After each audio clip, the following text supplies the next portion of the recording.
अशोक चव्हाणांनी उमेदवारीसाठी 50 लाख घेतल्याचा आरोप माजी नगरसेवक भानुसिंग रावत यांनी केलाय।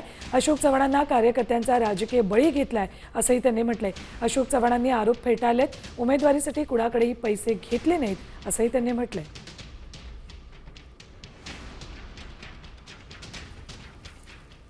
साहेब, मी तुमचा जुना कार्यकर्ता आहे, तुम्ही मला तिकीट का डावलता?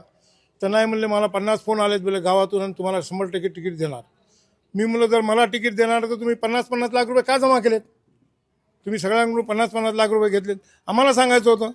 आम्ही पैशानं कमजोर पडलो म्हणून त्यांनी आम्हाला तिकीट कापलं। पूर्ण नांदेड शहरात 80-81 प्रभाग उमेदवार आहेत, त्यापैकी फक्त 19 लोकांना त्यांनी भाजपच्या लोकांना तिकीट दिले। म्हणजे असं कुठं राहते का? कार्यकर्त्याचा बळी घेतला यांनी सगळ्यांचा।